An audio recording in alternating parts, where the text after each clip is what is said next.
आज आषाढ़ माह के गुप्त नवरात्रि का तीसरा दिन है।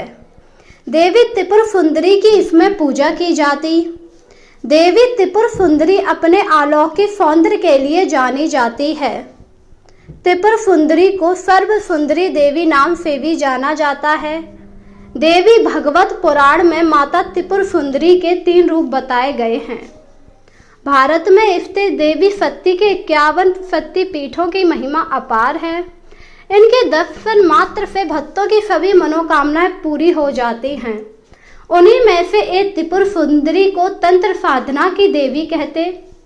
तीनों लोकों में सबसे सुंदर होने के कारण इन्हें त्रिपुर सुंदरी कहा जाता। साधु संत और तांत्रिक अपनी साधना सिद्धि के लिए मां त्रिपुर सुंदरी की उपासना करते हैं। त्रिपुर सुंदरी को सर्व सुंदरी नाम से भी जाना जाता। बताते हैं देवी अलौकिक सौंदर्य के लिए जानी जाती। त्रिपुर सुंदरी का अर्थ है तीनों लोकों में सबसे सुंदर। बाल रूप को बाला, किशोर रूप को पौड़सी और यौवन रूप को ललित कहते हैं। माता त्रिपुर सुंदरी को मीनाक्षी, कामाक्षी, सताक्षी, कामेश्वरी नाम से भी जाना जाता।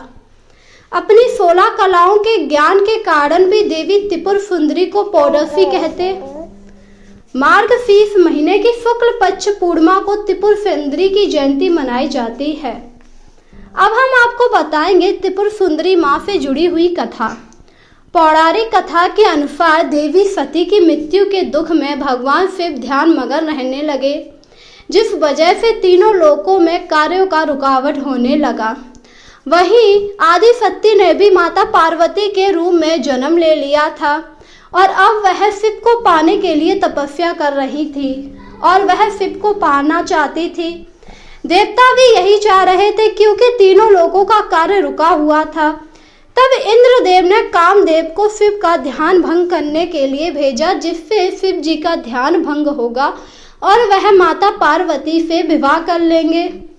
कामदेव ने शिव पर फूलों का बाण चलाया, पर एक बाण उनके त्रिनेत्र पर लग गया, जिससे उनका ध्यान भंग हो गया और इससे शिव जी क्रोधित हो उठे और तीसरे नेत्र से कामदेव को भस्म कर दिया। उसी दौरान शिव के एक गण ने कामदेव की भस्म से पुष्प आकृति बनाई। उस आकृति को भांड का नाम दिया गया। शिव के क्रोध से होने के कारण भांग में राक्षसों के गुण थे, जिस वजह से उसे भांड असुर के नाम से जाना गया। भांड असुर अपनी राक्षसी शक्तियों से स्वर्ग लोक पर अत्याचार करना शुरू कर देता। तब इंद्रदेव ने नारद ऋषि से कहा कि अब आप ही बताइए कि मैं क्या करूं, क्योंकि भांड असुर तो बहुत ही शक्तिशाली है। तब नारद मुनि ने इंद्रदेव को मांस और रक्त से आदि शक्ति की पूजा करने का सुझाव दिया। नारद की बात सुनकर इंद्र ने वैसा ही किया और उन्होंने अज्ञात शक्ति देवी की आराधना की। आदि शक्ति ने माता त्रिपुर सुंदरी का रूप धारण किया और भांड असुर का अंत करके सभी देवी देवताओं को उससे मुक्ति दिलाई। कहते हैं तभी से तांत्रिक सिद्धियों के लिए मां देवी की साधना शुरू हुई। भगवान शिव की नाभि पर कोमल पुष्प पर बैठी देवी त्रिपुर सुंदरी सच्चे मन से आराधना करने से सभी मनोकामनाएं पूरी हो जाती हैं।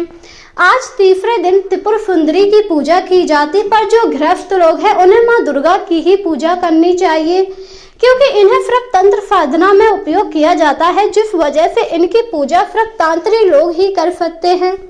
जो गृहस्थ लोग हैं और उन्होंने गुप्त नवरात्रि का व्रत रखा है, उन्हें दुर्गा माँ की पूजा करनी चाहिए, जिससे उनकी सभी मनोकामनाएं पूरी हो जाएंगी।